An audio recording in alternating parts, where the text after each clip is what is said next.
What's up, everybody? Welcome back to another episode of Portuguese Chronicles. Tonight, I am flying solo, but I do have a very special guest. But first, the RLS Summer Tool promos are back. For a limited time, you can save $500 on your choice of four different tool and jaw sets using RLS press fittings.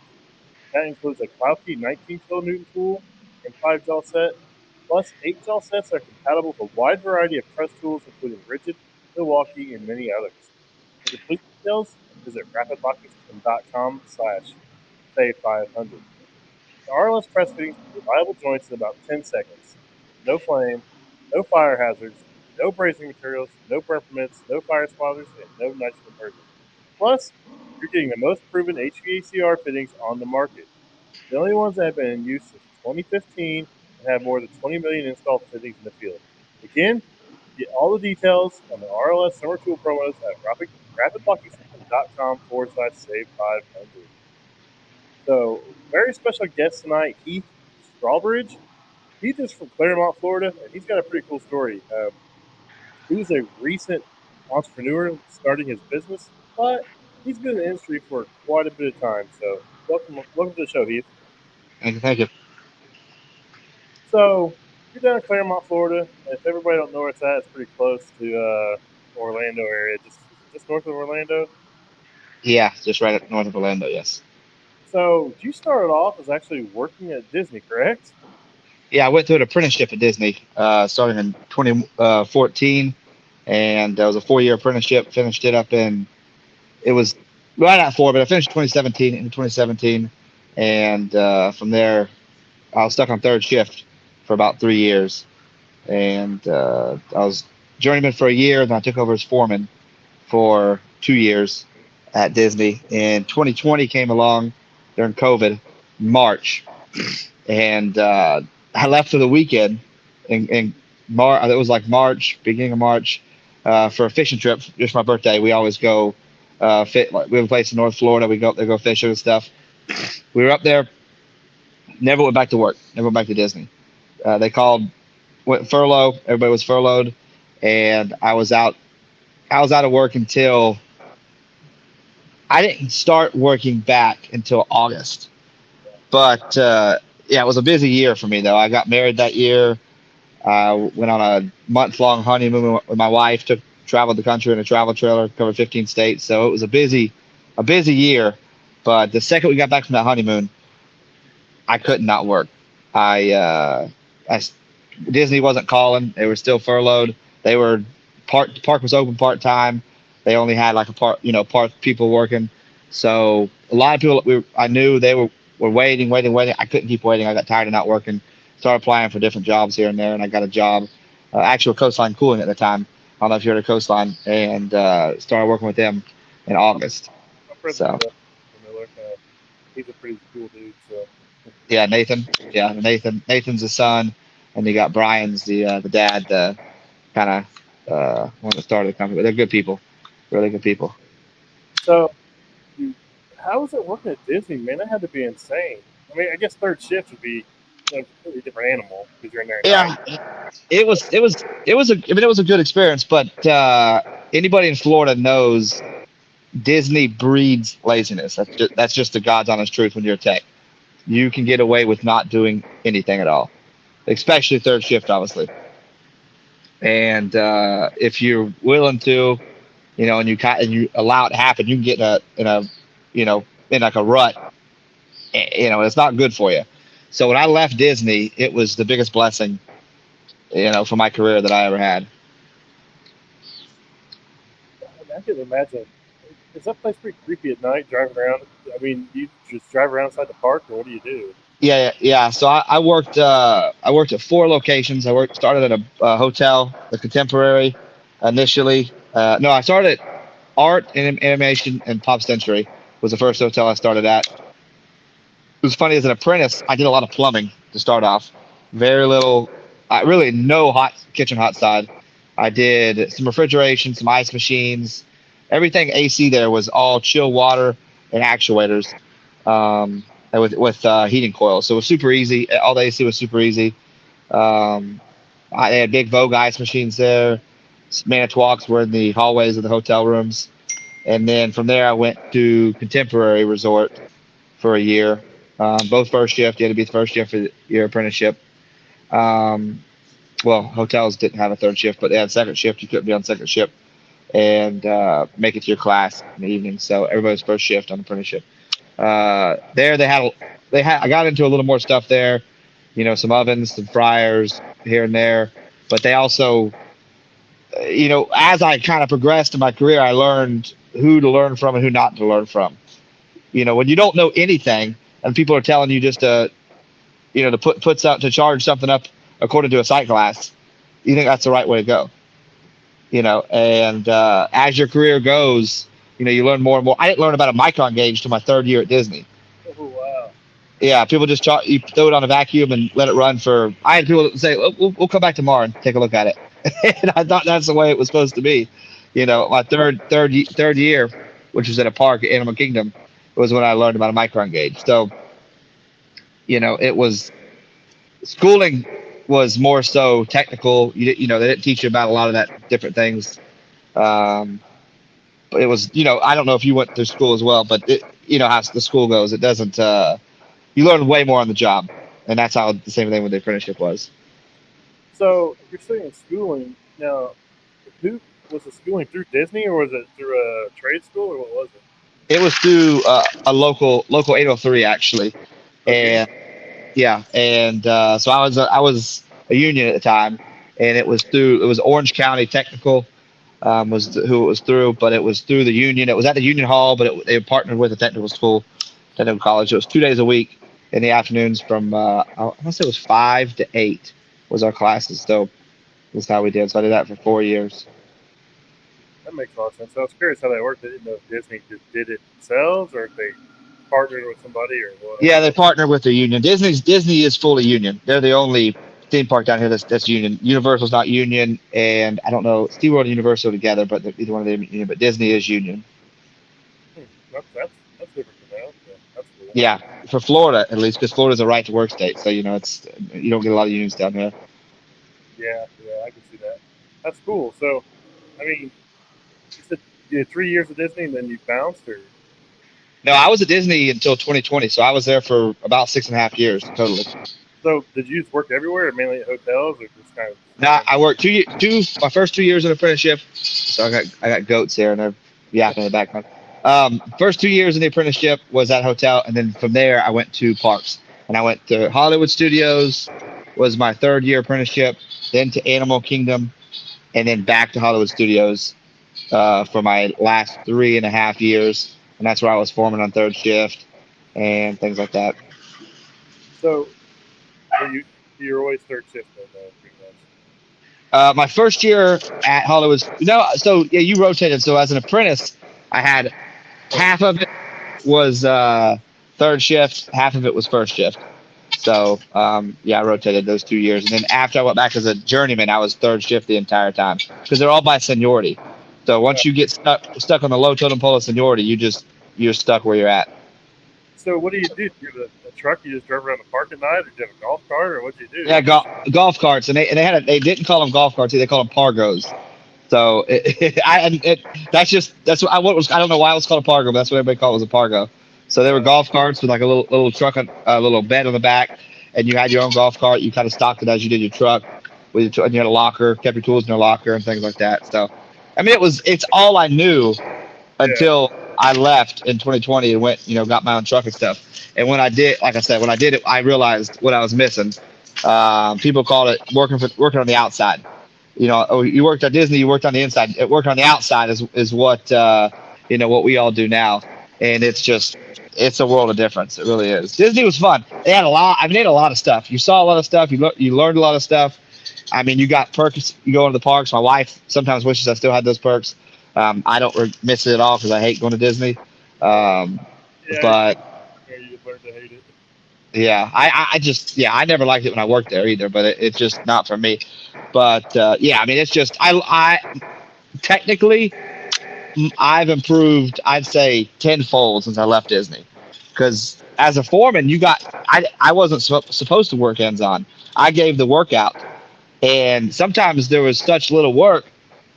I couldn't even give enough work to people that were there. on third shift because it just that's kind of the way it goes.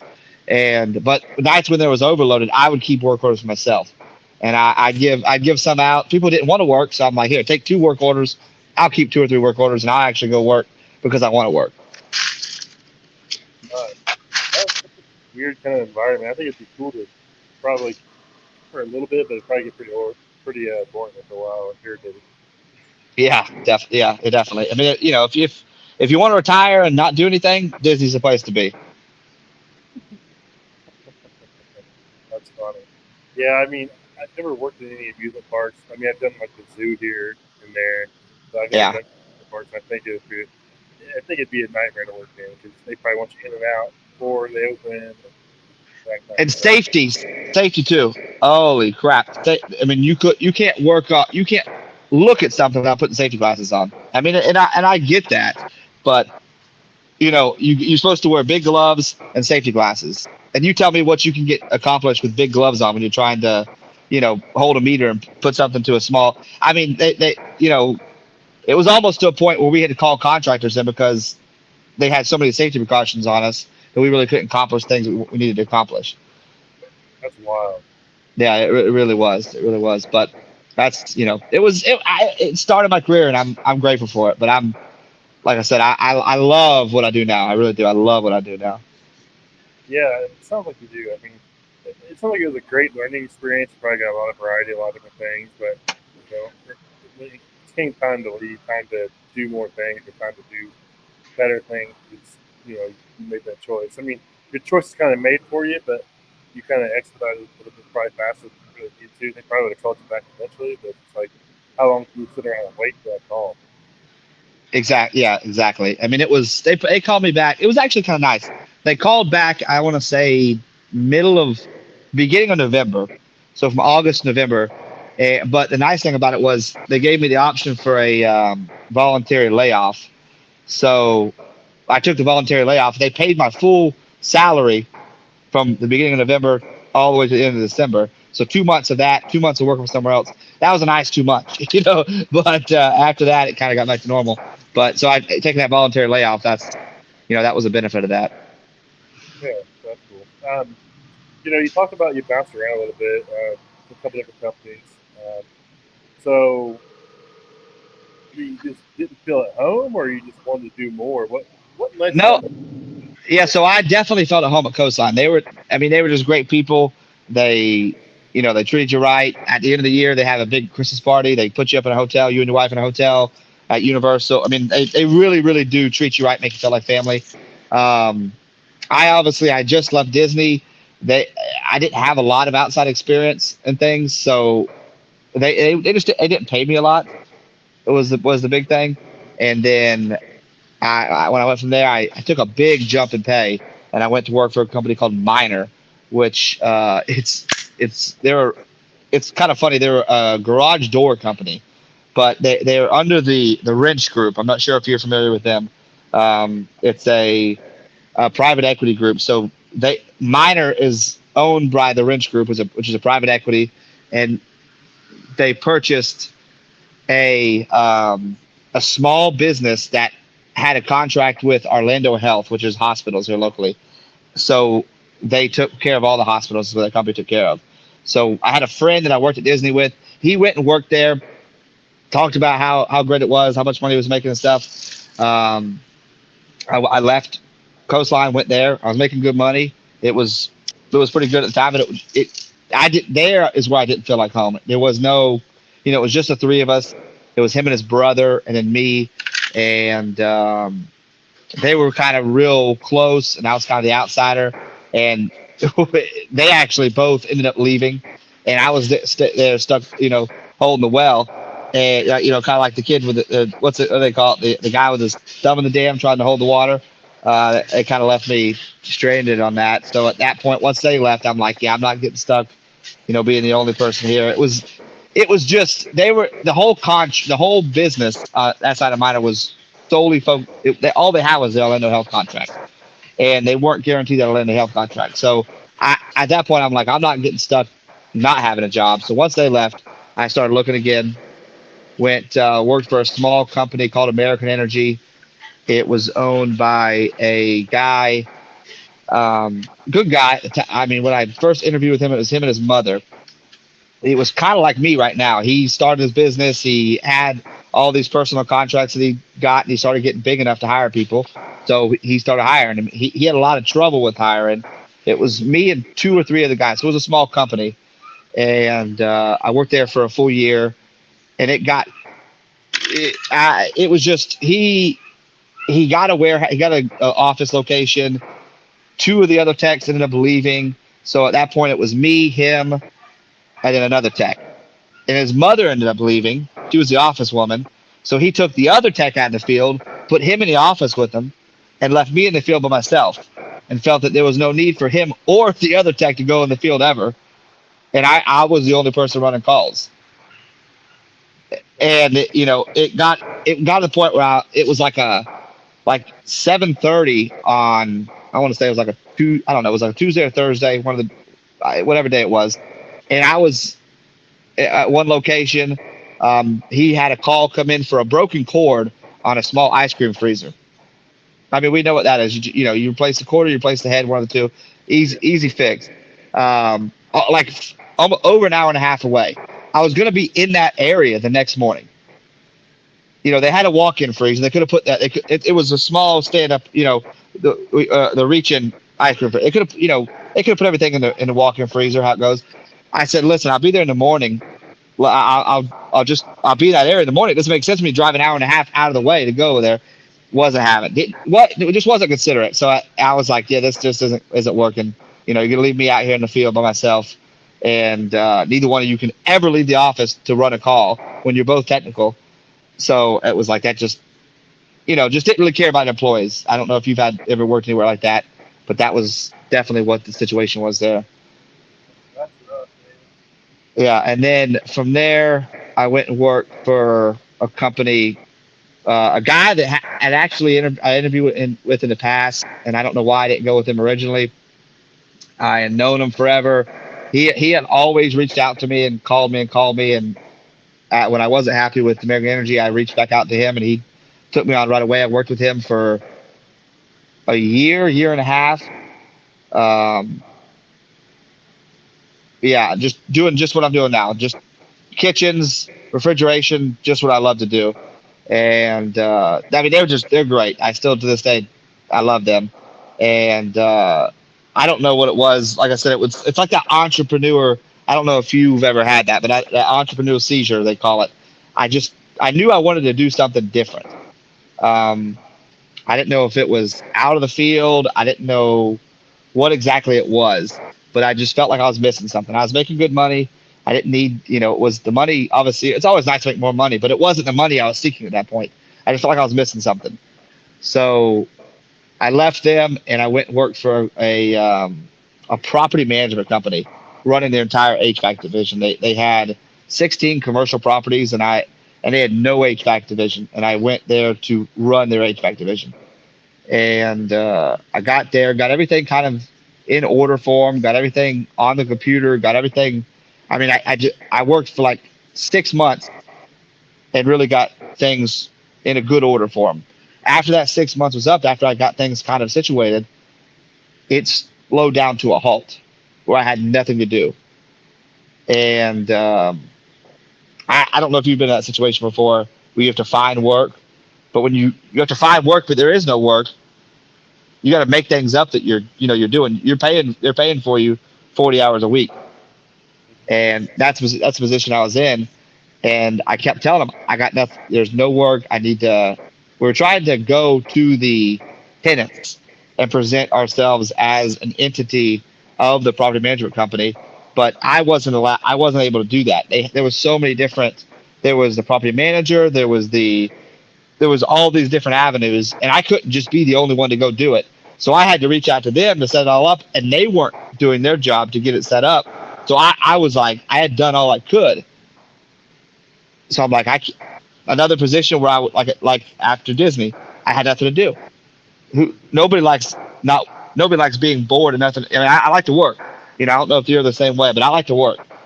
Yeah, I can't. If I'm bored, it's bad for somebody. It's rarely me because I will jump ship. I will figure out what to do somewhere else. I mean, I'll figure out something to do because boredom is the enemy for me. Oh, it kills you. It kills you. So that's why I was there, and I said I can't keep doing this. I mean, they're paying me well, and they didn't mind that I had nothing to do. But I'm Yeah, like, this is the leg's gonna drop somewhere. They can't keep paying somebody to not do something, you know. So I'm like, I'm not gonna get stuck in this situation. And I went back to the other company I was working with, Michaels.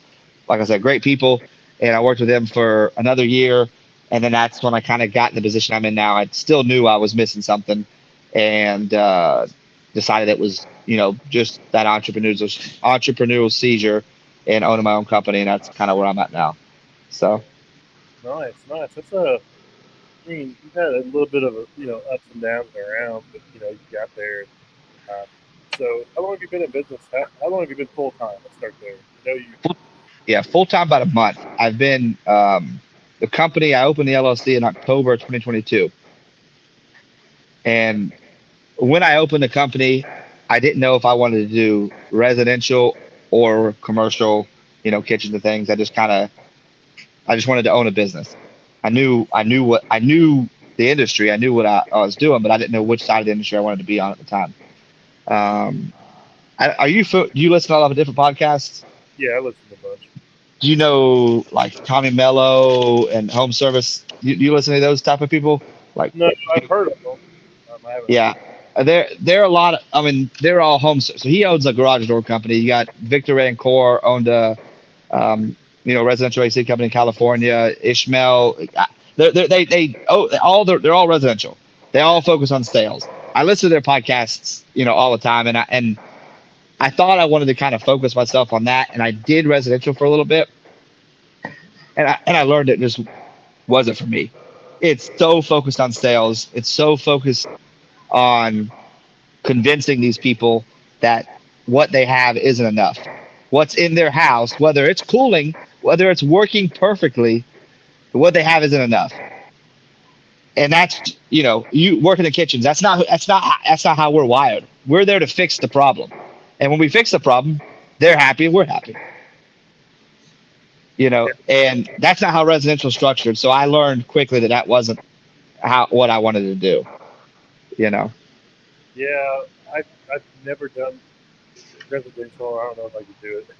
To be And no, honest. because I mean it's all about sales. It's all about going into somebody's house and saying, hey, your AC is working, but it's not working to its best of its ability. Let's put you a whole new unit in here, and it's $18,000.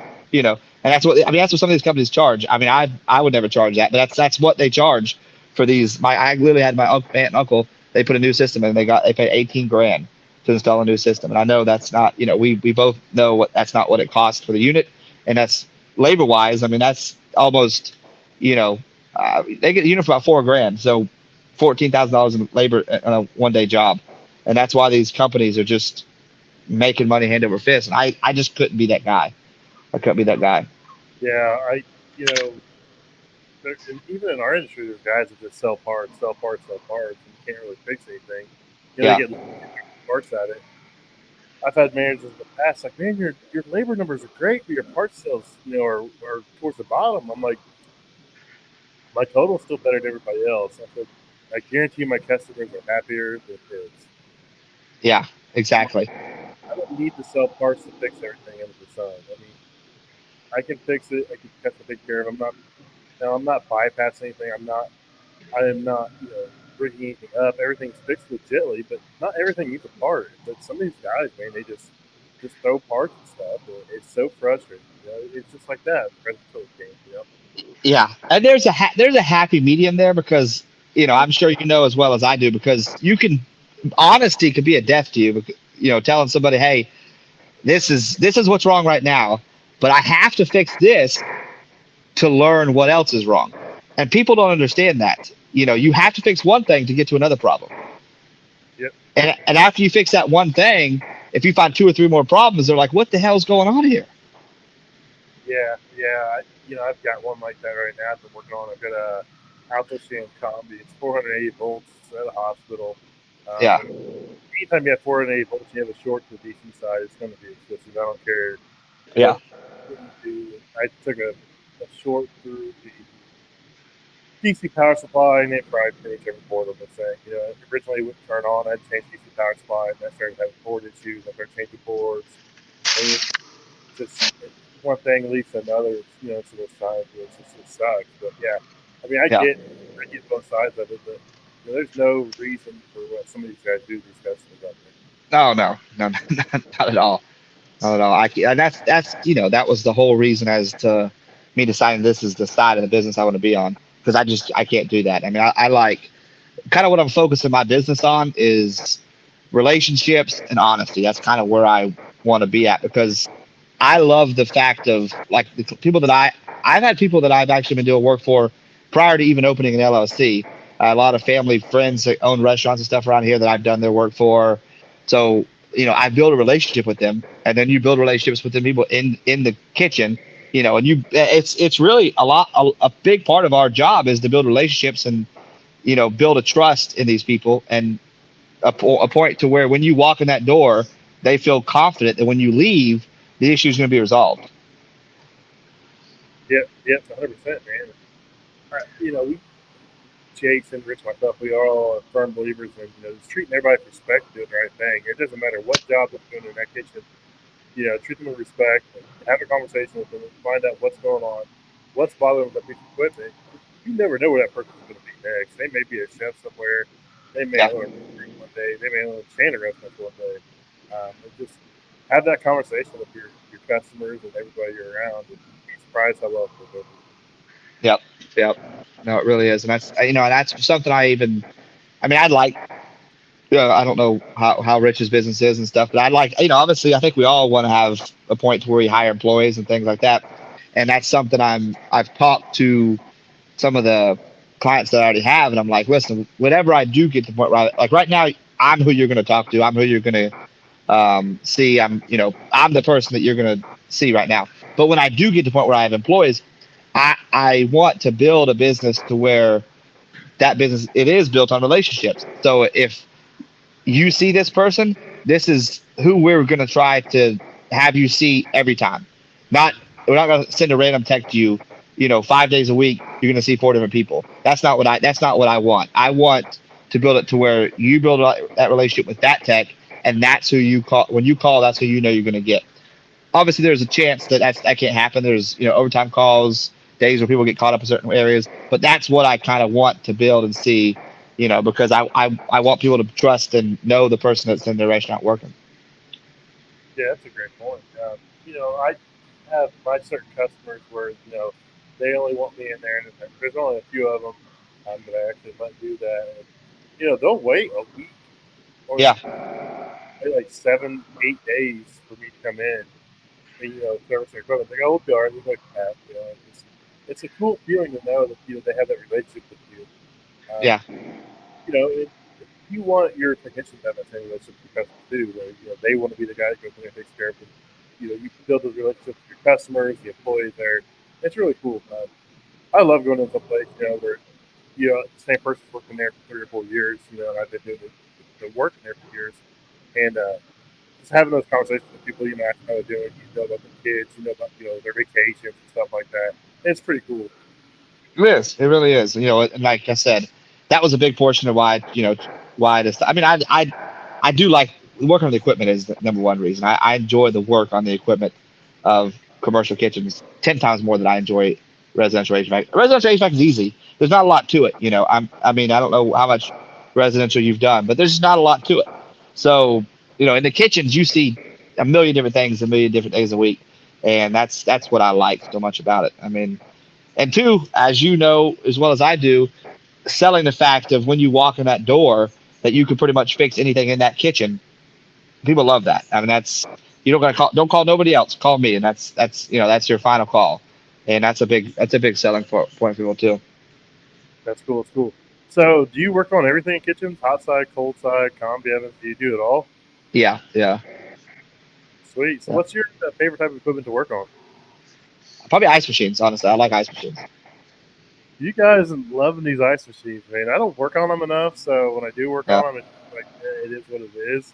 Um, but yeah, you guys loving these ice machines. I guess if I did more of them, I'd probably be a little more receptive to working on them. But that's cool. Yeah, I mean, ice machines and millivolt fryers. Millivolt fryers are simple. I mean, you can't. If you know a millivolt fryer, you can't not like it. I mean, it's because you know you're gonna fix it no matter what. That's the most misdiagnosed piece of equipment ever, though, a millivolt fryer. Because people don't like they overthink it, and it's like just start with the basics, man. Just Yeah, break. yeah. No, I mean, I like millivolt fryers. They're, to me, they're simple and there's just not a lot to it. But ice machines, I mean, I love Hoshizaki's. Hoshizaki is my favorite, and I know a Hoshizaki at the front and the back. I have one here at my house. And I just, they're to me, I like the one my favorite things are the ones that I go to that I know that I'm no matter what I'm not going to run into a big issue. I'm going to fix it when I leave there. I mean, you know as well as I do. I mean, there's a lot of things we go to, and you're like, damn, I'm stuck. And it's those are fun too because working through it, but also, you know, knowing that when you walk away, it's going to be done. That's a good feeling. Yeah, I worked on a Hoshizaki today. I was actually went there to clean it. I was there last week, and someone had messed with the filter, so I came back today with a water filter, and I was going to clean it, and I get there and I hear three beeps. I'm like, oh, this ain't good. So I reset it and I sit there and watch it, and it runs for like 5 minutes. I'm like, I got no water flow, and sure enough, the pump is just locked up solid, dude. Yeah, I yeah. was like, I guess I'm not cleaning this today. No, and the beeps and the boards. I mean, it pretty much tells you right there what it is every time you pull that panel off, and it's pretty simple. Manitowoc's the same way, but they got so computerized to where there's so many more things into them, and there's so many computers and boards and Manitowoc's. Hoshi's have stayed simple for so long, and I like that about it. Wait till you see it true, man. Their board's really cool because it tells you a lot of stuff, but man, there's a lot of stuff in there that can go wrong too. Does True make commercial ice machines too, or just the residential ones? They make commercial ones, man. They're Okay, approved at 600 pounds because all theirs are 290. So okay, um, they have a 600 pound capacity machine that has 5 ounces of R290 in it. oh wow, that's Yeah, great. it's 600 pounds. It's legit. But their screen, dude, you can get into troubleshooting in it. And it tells you temperatures everywhere, like in, out of the evaporator, water temperature, it discharge temperature, pressure. It tells you everything on that screen. It tells you the That's great. status of everything. So it's pretty cool. I'm hoping to get one of their technical guys on to talk about that and do a rundown on it. I seen it at the NRA show and I was like thoroughly impressed. They've got a 700 pound machine, but they got to wait for the total weight of R290 to go because I think it's like 7 ounces or something. So they only do R290, right? They don't now they're solely moved to R290. Yeah, I'm pretty True. sure it's only R290. Yeah, I Yeah. haven't not R290 for years. So Do you do a lot of True? Do y'all do True Warranty, the company you work for? yeah, we do. Yeah, we do some. Yep, we do. Yeah. It's hit or miss. They have a couple different companies in the area, so it just depends. Just depends on who's packed up or whatever. But we do some. We do some. Yeah, but I'm excited Yeah. to see. I want to see one because inside it looks pretty open, pretty easy to work on. So but you know how that goes. Yeah. I'd like to say I haven't ran into any yet, so They're I mean fairly they're fairly easy. well. They're fairly new. I haven't done anything on them yet. I see them at a trade show and some stuff online. I haven't done anything in person yet. Gotcha. Nice. Nice. I know they Yeah. look really good from the outside though. Really sleek lines. You get them different colors. They have I mean that's yeah, True's good about that. I mean True makes probably the best of coolers there are. well, they make that they have that high end residential line, so it's just they kind of transfer some of those looks and contours over to the ice machine, get custom colors and stuff. I'm sure anybody will do anything to pay enough money. I mean, look at the units of Taco Bell that have the Taco Bell logo stamped in them. Yeah, I think True's had residential like under counter ice machines for a while because I have worked on those. I remember working on those one or two times at I think it was them. It might have been Isomatic. I swear I did see a residential, just the little bitty ones that slide underneath your bar, for like ice, like in your whiskey glass or something. I think they've had those for a little while, but I think they've you had might the, know more. I think I've seen one of those. I don't know if it's them. I think someone makes one of the. Someone sells one that's a rebranded Hoshizaki at the counter. Okay, I'm not gotcha. sure who it is, but I've worked on one that was a rebranded Hoshizaki. I went in there to work on it, and they called for warranty, and I was like, okay. And I get there and pull it out. It was like Like, that's a Oshizaki serial number, and you look at the back, and it's like made by Oshizaki for this company. I was like, Huh. oh, that's kind of wrong. Yeah, that's different. So, do you mainly focus on fast food, or do you do mom and pop, or like what's your client base right now? No, I mean it's. I have a couple local restaurants. Like I said, I've known the owners. Well, I knew the owners. They actually sold, and they retained me. So I have them still. I have them on maintenance contract. I have a local a woman that she's just a local entrepreneur. She has five different stores here. She has a lot of drink stores. Do all her business. I just picked up two Chick-fil-A's here in town, owned by one guy, but he knows people that own Chick-fil-A's in all such Florida, so he's going to try to hook me up on meet a lot of different owners. They're all franchises. I'm not sure if you know, so they kind of all choose their own people. So he owns two here in Claremont. So I've started doing his work. I actually got into two golf courses at country clubs recently, and they've been a really good client. Um, Bella Colina's one, and another one called Golden Bear in Windermere, and they've really been steady. I signed them both on maintenance contracts. So yeah, that's been a good source as of late. Um, I have a 14 Gators dock sides here in Central Florida that I signed up with mate with ice. They only wanted ice machine maintenance. That's it. No other maintenance. They want just ice machines, and they've been giving me refrigeration calls here, and they're not as much as I like, but they're giving me. They have a lot of different people they work with. They just some restaurants like to work with multiple companies. I don't. I guess just they want to price it and try to find the cheapest person. But that's what they've done. But I get some calls from them. So yeah, it's been steady so far. 4 weeks. I haven't had many days not doing anything. That's good, man. I look forward to seeing you Yeah. grow. And then Um, actually, I just actually got I sent all my information in. Waiting today was Juneteenth, so they're out of office. I've realized, but with a Tosta, doing warranty work for Smart Kitchen Services through a Tosta. So I'm waiting to hear back from them tomorrow to start doing warranty for them. sweet, that's cool. That's a good Yeah. opportunity to get in there and get as much as you can. So I like that. Um, I'll have to meet up with you. I'm going to be down in Orlando area for the HVAC Tactical Awards, AHR, and I'm pretty sure I'm going to do the HVAC School Symposium in your backyard too. So, Is that with Brian Orr? yep.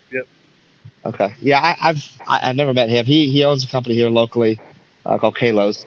Yeah. But I've followed HVAC School on Facebook for years, but He does a never. HVAC School Symposium every year. It sells out pretty fast. It's pretty cool. Some of the stuff they do, they got a lot of education and stuff down there. So it's the week before AHR. So I think I'm gonna come down like Tuesday, Tuesday through like the following Thursday or something. So it's be like 9 or 10 days. Or something. Rich just showed up in the comments and he wants to know who Total Tech is. We've been trying to figure out who he is. He said his name was Will Carrier, and I didn't catch it. And you asked me if I was Total Tech at one point. Yeah, we were trying to figure out who it was, and the guy said his name was Will Carrier, and I didn't catch it. So I went to our group chat with Rich and Jason. I was like, he says it's Will Carrier, and Rich is like, Willis Carrier. You didn't catch that? And I He's I got, having a good time with y'all. yeah. Hey, it's all in fun. So yeah, he's been cool about it. So let him have his fun. So. Anything you're looking forward to as far as like growing your company or like maybe picking up some manufacturer warranty stuff or what's your goals like the next 6 months for your company? Yeah.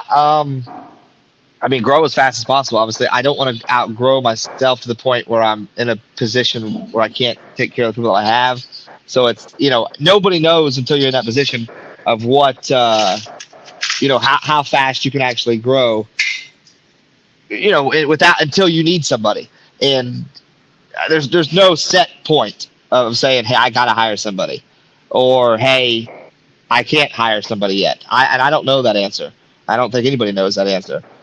So um, I'd like to get to the point where I have to start hiring people, but I mean, business is tough. Being a business owner is tough. I mean, two big obstacles I've come to. I bought a used van right away.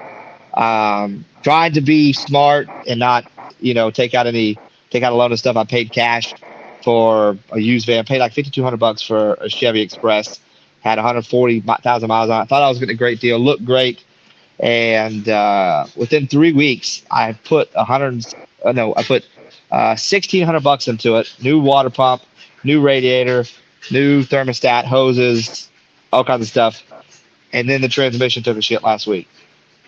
Uh, welcome to being. So yeah, that's been a big obstacle of mine so far. I mean, now I'm back working on my pickup truck, which I hate because I my goal was to kind of go into this business right away, looking like I was a real business. I don't like working on a pickup truck. It's not. It doesn't help me, and it doesn't look good. Um, so now I'm back on the market looking for a new van. I'm not going to keep putting money in that van. So, Rich wants to know how old are you? I'm 32. 32. So, you started in this industry 10 years Uh, ago. yeah, 22. Yep. Did you go to college or anything? Or Yeah, I went to college. Wasted wasted 4 years. Uh, got my associate's degree. It took me 4 years to get a 2 year degree. Um, and I lived in Gainesville. Went to school in Gainesville. Didn't go to UF. But I went to Santa Fe, got my associate's degree, and then from there, I'm like, what? I didn't know what I wanted to do.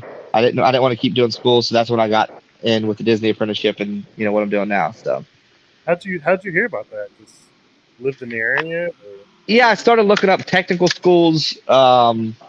And I don't. I guess I came across it on online somewhere, so I applied, and they put you through to get into the apprenticeship. It's not easy. They put you through. At the time I was 22, hadn't done a lot of job interviews, hadn't done a lot of anything, and I had to do an interview in front of the board. Um, oh, y'all, I had to do an interview in front of an entire board, and it was super intimidating. Now I feel like I can do an interview. I actually got to. My wife thinks I'm a psycho. I actually like interviews. I actually like doing, interviews for jobs because I feel like I'm good at them. I guess I don't know, but at the time I had no idea what I was talking about, and I wasn't confident myself or anything. But luckily I got into the apprenticeship, and you know, it was a good, it was good for me. It was a good decision. That's cool. That's cool. I hear a lot of people go union, non-union. There's always that banner back and forth about the union's this, non-union's this. And if you haven't done both, you really don't have much to speak on to it. I mean, they both have their advantages and disadvantages. I get it, but I mean, you can't be out here knocking one thing because you've never done the other thing. I mean, it's what it is. Yeah, Union it's a good old boys club. I mean, I don't know if you. I mean, that's just how it is. If you're not all Union all the time, you're not going to fit in like with them. And their politics is a big thing. They all feel one way politically, and that's just the way it is. And if you don't feel that way politically, which you know the way they act doesn't fit their political views, but it was what it was. And it's just union's union. If I'm grateful for it at the time, but I never need to go back to it. Paycheck will make you think a lot of ways and act different ways. Easy. Yeah, and being that I was at Disney, we didn't get in on the union. They still have what's it called? School systems have it. It's not a retirement. It's a retirement, but it's Or pension. pension. Union still pension. So at Disney though, they had 401k. So because we were at Disney, we weren't eligible for the union pension. So we didn't have all the benefits of being union because we were Disney employees. Were you still same pay scale and everything, or was it different pay scale and everything? No, same pay scale, and we still pay union dues. I think we paid more union dues than the people outside of Disney. So it's kind of ridiculous. We were paying more dues and not getting on the pension. So yeah, I don't know. It is what it is. Wild. That's wild. So, all right, man. It's been 45 minutes. I don't want to keep you much longer. It's pretty cool. You got a pretty cool story of how you started off. Like you said, you did 4 years of school and got a 2 year degree, and you just were over school. You got lucky and found the training program and went through Disney. And look at you now. 10 years later, you're owning your own company. You're trying to build something there, and that's really cool, man. I appreciate you coming on. I don't know Yes, if you sir. do social media. You don't want to tell anybody. You don't have to tell anybody where to find you. I don't know if you do Instagram or not. But I if got you a want, personal Instagram. Yeah, I mean, I'm on Facebook and Instagram both, but I have my business is called The Real Deal. I have a Facebook page. My business, it's actually a REEL, like a fish. I'm a big fisherman. I like to fish. So that's we are kind of based it off that. People look at these guys are the real deal. So I kind of did a play on words with REEL, like a fishing reel. So no, it's not. So I will link to that in the description of the show and everything. But man, I really appreciate you taking time to come on. It's too bad Rich couldn't be here because he's a Claremont boy too, born and I raised know that's there. why I was looking forward to that. Looking forward to asking him, if we can relate on anything. And make sure you hit him up because he'll be more than happy to talk to you. Like I said, sorry for thinking you were total tech because we were just trying to figure this dude out. That's all good. Hopefully, I'll find him soon. Yeah, we'll figure it out one day, baby. So, but I appreciate you coming on, and everybody check him out. Real deal down in Paramount, Florida, and I'll link him and everything in the description of stuff we'll talk about. So, I just want to say thanks again, man. Have a good night. Yes, sir. Appreciate it.